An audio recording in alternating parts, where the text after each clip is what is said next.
Salah satu misi Islam yang penting adalah membebaskan manusia dari ras diskriminasi,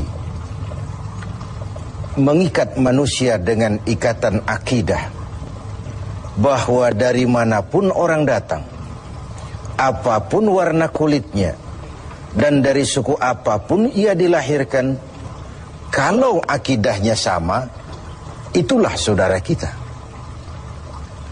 Kita bertujuh orang ini mungkin ada yang dari Betawi, dari Jawa Tengah, dari Jawa Timur. Tapi di sini kita merasa kita adalah satu. Apa yang mengikat kita? Akidah. Ternyata ikatan akidah itu jauh lebih kuat daripada ikatan darah sekalipun. Islam membebaskan manusia dari ras diskriminasi. Dan Rasul mengajarkan, innallaha la yanzuru ila suwarikum wala ila amwalikum walakin yanzuru ila qulubikum wa a'malikum. Allah itu tidak melihat potonganmu, Allah tidak melihat hartamu, yang Allah lihat adalah hatimu dan amal perbuatanmu. Kemudian satu-satunya yang menyebabkan manusia lebih tinggi dari yang lain adalah ketakwaannya kepada Allah. Sehingga dalam Al-Quran dijelaskan, inna akramakum indallahi atqakum, yang paling mulia di antara kamu dalam pandangan Allah adalah yang paling bertakwa kepadanya. Nah, kita tahu binatang saja harganya nggak sama kan. Sapi itu yang paling mahal, yang badannya paling gemuk, karena harga sapi pada dagingnya. Tapi ada perkutut lebih mahal dari sapi, padahal perkutut dagingnya sedikit, benar. Kenapa bisa terjadi? Karena harga perkutut tidak pada dagingnya, tapi pada suaranya. Lalu di mana harga manusia? Yang paling gemuk boleh saingan sama sapi. Pada suaranya tentu tidak. Allah maha benar, inna akramakum indallah atqakum. Yang paling mulia di antara kamu dalam pandangan Allah adalah yang paling bertakwa kepadanya. Nah, tujuan disyariatkannya pelaksanaan ibadah puasa, tujuan kita semua diperintahkan melaksanakan ibadah puasa, pada penghujung ayat 183 Al-Baqarah jelas, la'allakum tattaqun. Agar dengan puasa yang kamu kerjakan itu, kamu menjadi orang yang bertakwa kepada Allah Subhanahu wa ta'ala.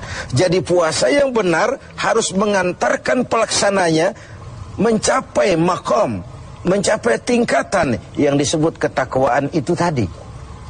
Nah, ini pantai yang mau kita tuju dalam melaksanakan ibadah puasa. Jadi puasa berhasil apabila ia mengantar pelaksananya menjadi orang yang semakin bertakwa kepada Allah Subhanahu wa ta'ala.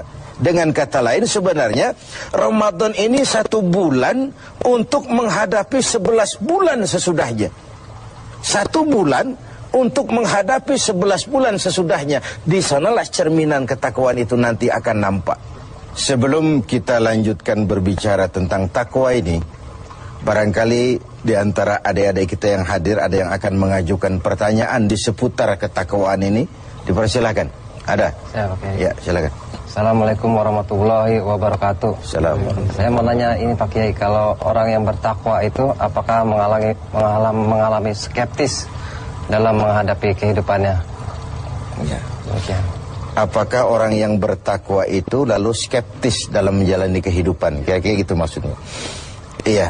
Saya ingin menyatakan bahwa lebih dahulu bahwa sekarang ini banyak orang menggunakan kalimat agama untuk maksud yang tidak sama dengan maksud agama. Lalu terjadi pergeseran nilai.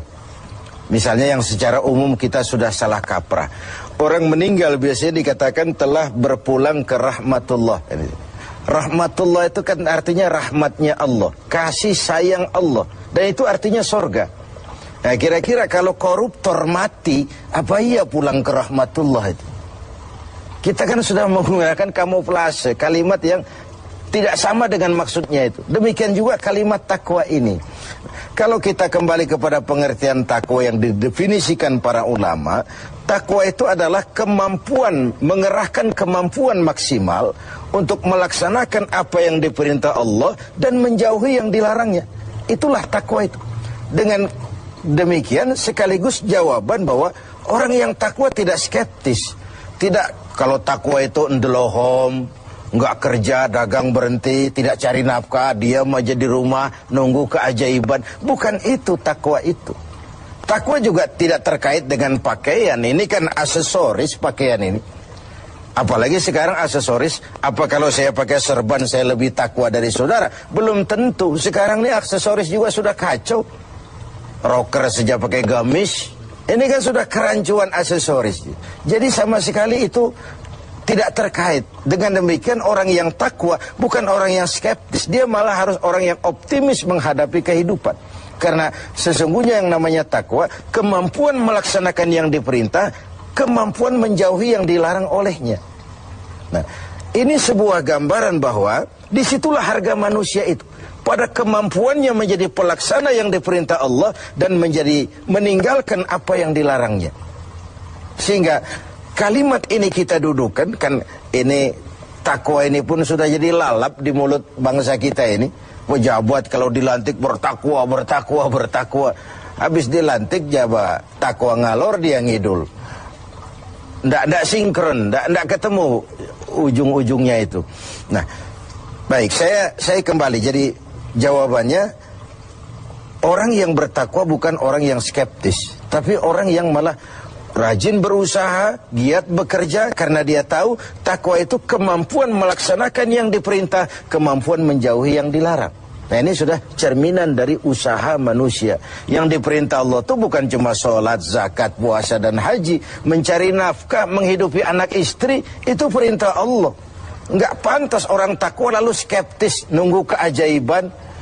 Itu kan ciri zaman susah. Biasanya kalau zaman lagi susah itu dukunnya laris. Dongeng tentang harta karun merebak di mana-mana. Udah susah orang diajak ngelamun aja. Lalu cerita tentang melipat gandakan uang muncul di mana-mana. Nabi palsu gentayangan, aliran-aliran aneh muncul di mana-mana. Itu biasanya kalau zaman sedang susah, yang kayak begitu tuh jadi fenomena dalam kehidupan. Nah, ketakwaan menjadi benteng bagi kita, mengarungi hidup ini sebagaimana seharusnya. Kita manusia terikat oleh hukum kausal, hukum sebab akibat. Kalau begini, ya begitu. Kalau haus, ya mesti minum. Kalau sakit, ya mesti ke dokter. Itu orang yang takwa. Bukan, sudahlah penyakit datang dari Allah, serahin kepada Allah, nanti sembuh sendiri. Enggak. Bahwa nanti sembuh sendiri Allah menghendaki, itu soal lain. Tapi sebagai manusia yang bertakwa, kita tetap harus wajib berusaha. Tidak boleh ndelohom, nggelenggam ayam-ayam menunggu keajaiban. Tidak. Nah, ini pola dasarnya. Nah, baik, sekarang saya kembali kepada takwa itu sendiri. Sudah saya jelaskan bahwa takwa melaksanakan yang diperintah, menjauhi semua yang dilarang. Nah, bagaimana puasa ini membentuk pribadi yang bertakwa? Kita pinjam huruf-huruf takwa itu ya. Ta, qaf, waw, dan ya. Huruf ta, kata Imam Qushairi, simbol daripada sifat tawadu. Orang yang bertakwa adalah orang yang rendah hati. Dia berusaha, ya. Dia bekerja maksimal, memang. Tapi dia sadar bahwa semampu yang dia lakukan adalah berusaha dan berusaha. Kepastian itu haknya Allah. Nah, ini bedanya kita dengan yang lain. Kepastian itu hak Allah. Yang kerja saja belum tentu dapat, apalagi yang nggak kerja. Kira-kira logikanya begitu. Sama dengan kalau orang bilang, lo sholat juga belum tentu masuk surga. Ada suka orang usil. Iya, yang sholat saja belum tentu masuk surga, apalagi yang nggak sholat. Kan begitu logikanya. Orang yang bertakwa itu dia terpacu. Nah, timbul sifat tawadu, rendah hati, dibentuk oleh pelaksanaan ibadah puasa ini. Kenapa? Puasa ini kan, ya Allah, baru sehari nggak terkena makan, nggak terkena minum, sudah begini lemah rasanya diri. Lalu apa yang mau disombongkan di hadapan Allah? Nah, timbul sikap rendah hati. Ini mentalitas takwa. Dia bekerja, dia berusaha, dia gunakan teknologi canggih, dia pakai manajemen yang paling modern, dia pakai tenaga yang profesional, tapi di balik itu dia sadar betul, kepastian cuma hak Allah. Maka usahanya selalu diiringi dengan doa. Agar keberhasilan tidak membuat dia lupa diri, kegagalan tidak membuat dia putus asa. Inilah nikmatnya takwa itu. Keberhasilan tidak membuat lupa diri, dan kegagalan tidak menjadikan dia putus asa. Selalu melihat hikmah di balik apapun yang dia hadapi itu. Rendah hati. Makanya di hadis qudsi dikatakan, aku cinta orang yang rendah hati, aku lebih cinta kepada orang kaya yang rendah hati.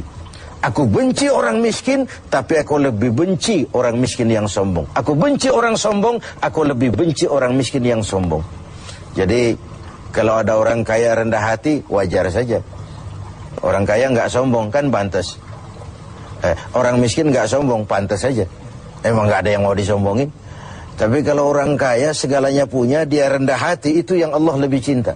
Nah, takwa menanamkan itu, sikap rendah hati. Lalu huruf yang kedua, huruf qaf, simbol dari sifat qanaah. Ini sifat orang takwa, merasa cukup dengan apa yang diberikan Allah. Tengoklah, puasa ini kan mendidik. Saat menjelang buka, kayaknya semua isi meja mau kita pindahin ke perut kita. Kalau boleh jangan orang lain, jangan kebagian. Padahal apa sih daya tampung perut kita itu? Seteguk air, sepiring nasi, sepotong kue, kenyang sudah. Ini menyelamatkan manusia dari sifat tamak, rakus, serakah. Kan ini yang menyebabkan terhalangnya pemerataan dalam upaya pembangunan di negara kita ini. Sehingga gunung ditimbun, sumur digali. Yang kaya makin hebat, yang miskin makin terpuruk. Akibat pola keserakahan itu tadi. Nah, dengan demikian, dua dari sifat takwa ini kita bicarakan. Insya Allah yang sisanya kita lanjutkan pada kesempatan.